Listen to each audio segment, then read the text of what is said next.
Жақсы, Ибрагим, рахмет. Қош келдің, Шынар.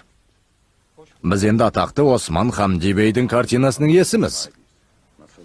Керемет емес пе? Оны бірінші көрген кезде қатты толқып кеттім. Түсінбеймін, мұның қай жері әдемі? Қап-қара күңгірт бірдеңе. Жарқыраған сурет болса қонақ бөлмеге іліп қоюға болар еді. Мен бүгінгі күнді де, оны алғаш көрген сәтімді де ешқашан ұмытпаймын. Балам-ау, бұл небәрі сурет қой. Оған несіне сонша толқыдың, а?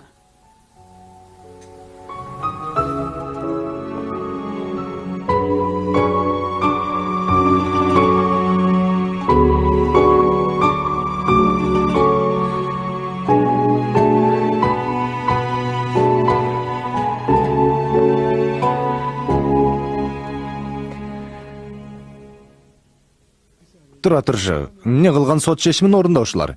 Бұлар қайдан келді? Зумруд ханым, саған не керек? Адвокат пен сот шешімін орындаушылар сізбен жолыққысы келеді. Сот шешімін орындаушылар, олар қайда? Қонақ бөлмеде. Олармен Экрем бей сөйлесіп отыр.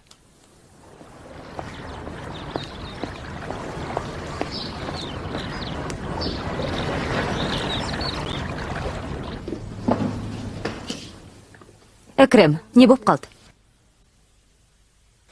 Сабыр ет, Зумруд, мұна мырзалар соттан келіпті. Өтінем, отырыңыздар. Жоқ, рахмет, рұқсат болса, біз іске кірісейік. Әрине. Мархамат, жүріңіздер, мырзалар.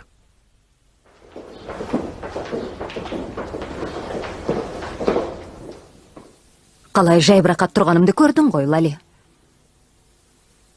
Енді жеке жайдан да айырылатын болдық.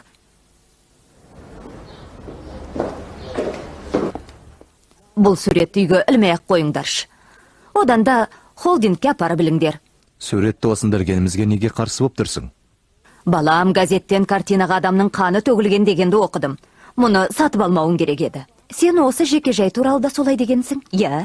Және бірнеше рет имамды шақырып, Құран оқытқыздым. Одан да холдингке апарып біліңдер. Бәрібір мен осы үйден елес көрдім ғой. Қай жерден? Апа, ондай нәрселерге сенбесеңші. Ал мен сенемін. Осы суретпен бізге үйімізге марқұмның рухы келсе, мен таң қалмаймын. Ол тендерден не үшін бас тартып өзін өз өлтіргенін құлағымызға сыбырлап айтатын шығар. Неге аға? Кемал Ташкыран не үшін өзін өз өлтірген? Көп адамдар ол байқауда жеңілмайтынын біліп өзіне қол жұмсаған дейді, бірақ мен оған сенбеймін. Адамды бұл өмірде өзінің рухани қуаты ұстап тұрады. Ондай адамдарда рухани қуат болмайды. Апа, олай демесеңші. Сен оларды білмейсің ғой. Олардың үміті ақталмапты. Ташкыран отбасы құрдымға батып барады дейді ғой. Батып барады дейсің бе? Олар әлде қашан батып кеткен. Шынар бүгін сол кеменің сынығын әкелді. Біздің жолдарымыз қайтадан тоғысты, Шефик. Неге бұлай болғанын білесің бе? Сен маған көмектесуге тиіссің. Мен қатты қапаландым, Зумруд. Қолымнан келгеннің бәрін жасайым, тек өткенді есіме сала берудің қажеті жоқ. Бұл әңгімені бастаған себебім сенің адалдығыңа сенемін.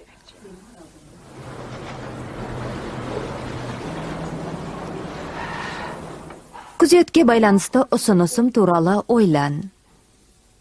Мені ренжітпейтініңді білем. Саған көп рахмет. Енді жауабыңды күтемін.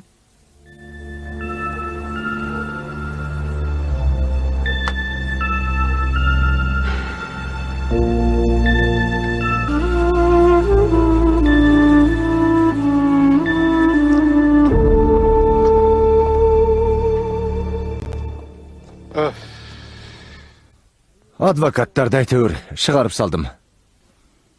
Бәр ойдағыдай. Бұл ұзаққа созыла қоймас. Шефик мырза, біздің оққағарымыз бола ма? Ол бізге күзетші жібере ме? Ашып ештеңе айтпады. Бірақ көмектесетініне сенем. Әйтпесе, Зумруд Ташкыран болмай кетейін. Ең болмаса адвокаттардан құтылғанымыз жақсы болды. Алдағы жағдайымыз не болады? Қоя тұршы, мен қазіргі жағдайымызды әлі де дұрыс түсінбедім. Әкең бір банктен несие алыпты. Сол банк банкрот болды. Біз де сол банкпен бірге батып барамыз. Ұқтың ба?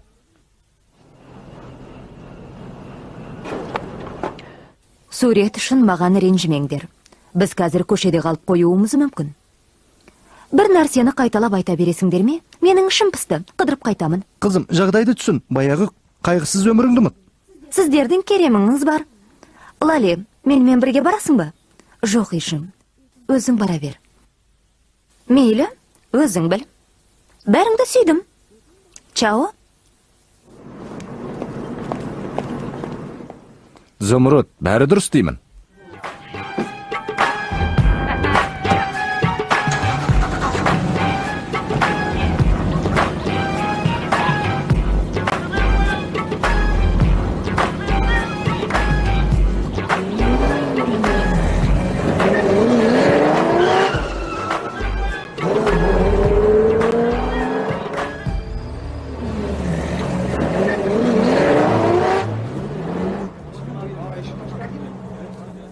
Мынау Ешим Ташқарам ба? Иә. Қане, сол, суретке түсіріп ал. Қайғыңызға ортақпын. Ешим ханым, айтыңызшы ханым, сіздерден өмірлік мәселесін шештіңіздер ме? Бұл туралы адвокатмен сөйлесіңіз. Рахмет. Ешим ханым, өтінем, бір қараңызшы, бізге түсіндіріп беріңізші. Бүгін картинаны көруге барғанымда жанымда әкем тұрғандай болып көрінді. Әкеңнің қазасы бәрінен гөрі саған ауыр тиді. Сен бәрін өз көзіңмен көрдің.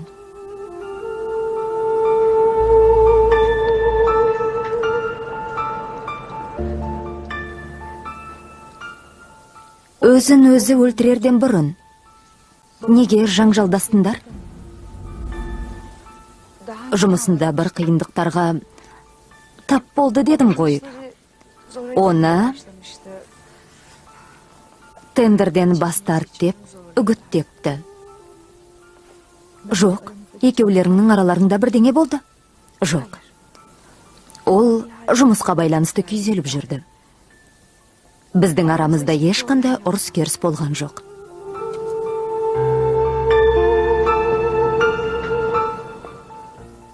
Әкеңнің өліміне сол тендер себепші болды. Сол тендер.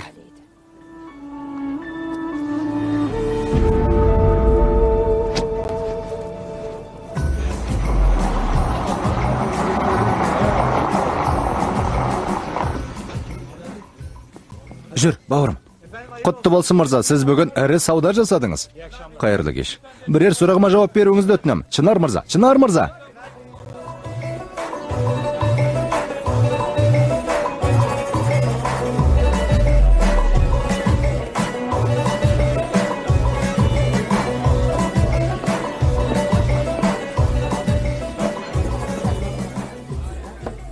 Бұл Чынар Илгаз ба? Соның өзі. Шын өмірде суретінен де әдемі екен. Нөкерлерін ертіп жүрген сияқты. Нөкерден оңай құтылуға болады. Онда көрсет. Маған осындай жігіттер ұнайды. Қалың қалай, Чынар? Жақсы, өзің қалайсың? Жақсы. Чынар мырза, сені теледидардан күні бойы көрсетті. Бұлай боларын білгенімде картинаны жасырын сатып алатын едім. Қойсаңш, осы жақсы емес пе? Енді елдің бәрі сені білетін болады. Сонда да болмаған ұнап тұрған жоқ.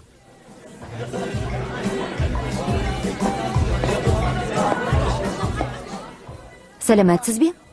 Мен Ешим Ташқаранмын. Өте жақсы. Құттықтаймын. Енді суреттің жаңа иесі сіз болдыңыз. Иә, рахмет. Бұл сурет бізге жақсылық әкелмеді. Өкінішті екен. Білем.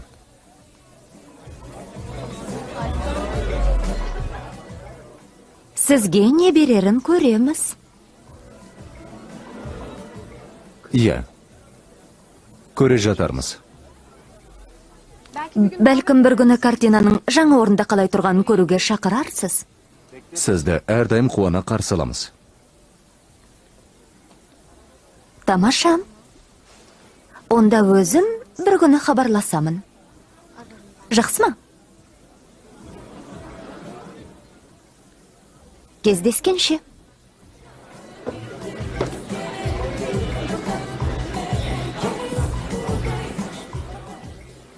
Бұлар ақыр аяғында Стамбулға қайтып келіпті. Стамбулдың жоғарғы қауымы олардың келуін асыға күтті. Қалайша күтпесін, бауырым. Бұлар әпкес екеуі де өте сұлу, зиялы қыздар, әрі байдың қыздары дер едім. Бірақ бұлар құрдымға батты. Иә, білем. Бірақ бұлар қиындықтан тез шығудың жолын табады. Біреуі күйеуге тисе, бәрі орнына келеді. Сенің жылдар бойы тірнектеп жиғаныңа бұлар бір түнде ие болады. Рахмет. Бәрін тәптіштеп түсіндіріп бердің. Сен сияқты бай бойдақ жігіттерді үйрету парызым.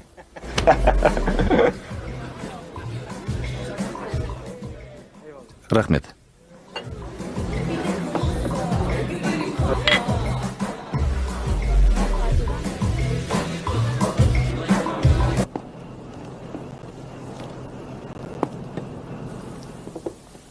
Игбал ханым, Чынарды күтіп жүрсің бе? Жағалауда демалып отырмын десем, өтірік болар еді. Әрине, Чынарды күтіп отырмын. Күтпей қой.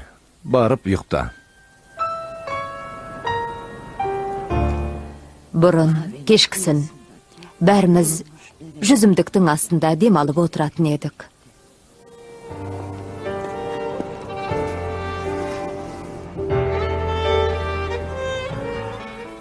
Бұлбұлдардың сайрағанын тыңдайтынбыз. Иә. Есіңде ме? Бір өлең кітабың бар еді. Марқұм Юсуф бей соны оқығанды ұнататын. Қазір заман басқа.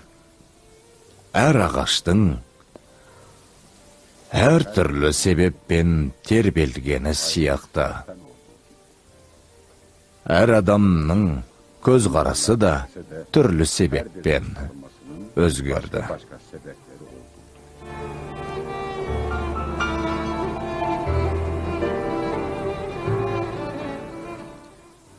Қандай қызық. Біз жағалауда заман жайлы сырласып отырмыз. Мевлан айтқандай, қазір заман басқа ғой.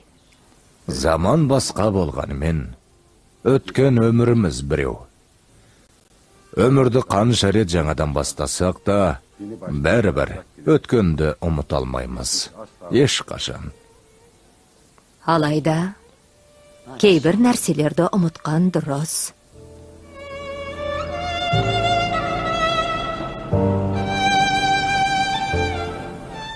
Иә, бәрін ұмытқан адам бақытты ғой. Мен барып ұйықтаймын. Түнің тыныш болсын.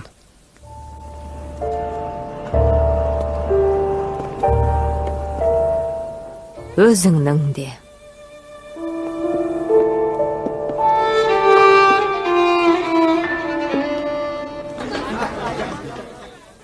Менің кетуім керек. Ертең жұмыстарым көп. Жақсы? Сенің жігітің кетейін деп жатыр. Мені күт. Ерте кеткелі жатырсың ғой. Кеш жаңа ғана басталды. Билемеймісің? Мен билей алмайым.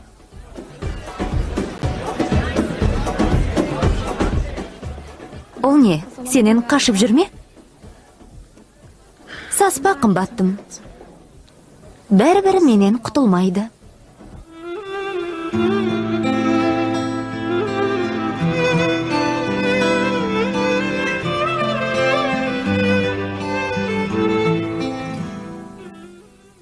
Көмектесуге рұқсат етіңіз. Әлі кездесетін шығармыз деп үміттенем.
Әлі ұйықтаған жоқсың ба? Ұйқым келмеді. Жақсы қыдырдың ба? Бұл кештің жалғыз қызығы біздің картинаны сатып алған жігіт болды. Чынар Илгаз ба? Иә. Өзі кез келген қызға ұнайтындай өте сымбатты, көрнекті жігіт екен. Өте спай жігіт. Спайсың қайдам? Бойында бір сырбаздық бар екені рас. Маған өте спай сияқты болып көрінді. Өте дәрежелі жігіт. Елдегі ең қыздар қызығатын бойдақ жігіттердің бірі болды. Сол үшін қолынан келгеннің бәрін жасап жатыр. Ол туралы сұрастырдым. Жақында Америкадан келіпті. Басқа ешкім ештеңе білмейді. Уақыты да болмаған шығар. Не болатынын көрерміз. Көрерміз.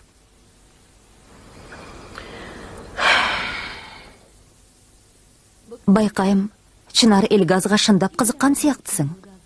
Жоқ. Жай, сыртынан бақылап жүрмін. Саған не болған? Неге ұйықтай алмадың? Білмейм. Аяғыңды тартшы, суық екен. Бала кезіңде де осылай істегенімді ұнатпайтынсың. Ешім керек жоқ, олай істеме. Керек жоқ деймін. Жынданғансың ғой деймін. Қой деймін.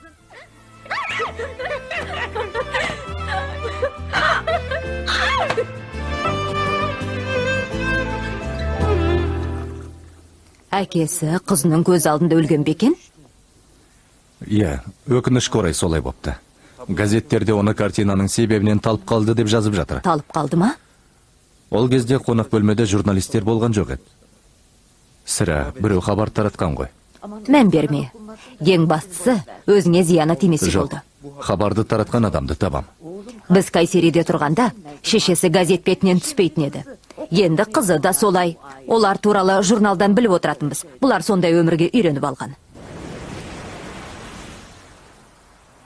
Қорқып жүрген нәрсем болды. Ескертіп едім ғой. Мұны неге маған айтпадың? Журналистерге қоңырау шалып бәрін түзейтін едім ғой. Енді міне шу шықты. Шынымен де есіңнен танып қалдың балали? Иә. Кешегі оқиғаны ұмытқан шығарсың десем? Дүние мүлкімізді тәркілеп жатқан аз бет. Бұл оқиға басқа күні болса да, саған айтпас едім. Оған таңғалмаймын. Сен әкеңнің қызысың ғой. Әкең сияқты бәрін ішіңе сақтайсың. Әкем енді жоқ. Күтуші Бехиені де жұмыстан шығарып жібердің. Мен сендердің орталарыңда жалғыз қалдым. О, газеттерде Чынар ағамды жазыпты. Бірақ бәрінде картинаның бұрынғы иесінің суретін басыпты. Лалия Ташқыран өте сұлу қыз екен. Япа. Кейін үлкейгенде үйге сондай сұлу келін әкелесің балам. Өз ортамызда да сұлу қыздар бар. Бірақ газет бетіне шығуға олардың тәрбиесі жол бермейді. Иқбал тәте, олар жоғары қауымнан. Журналистер олардың қарсыласқанына қарамай газетке басып шығара береді. Байқа, сондай қыздарға ғашық болып қалма. Чынар ғашық болып қалса қайтесің? Жоқ. Чынар өзім таңдаған ұл туып беретін қызға үйленеді. Ол бізге ұл туып береді. Ал қыз туса ше? Жоқ. Бізге ұл бала керек. Неге? Әулетімізді жалғастыру үшін. Холдингті басқаратын мұрагер керек. Оған менің балам бар ғой. Жоқ. Чынардың ұлы басқаруы тиіс.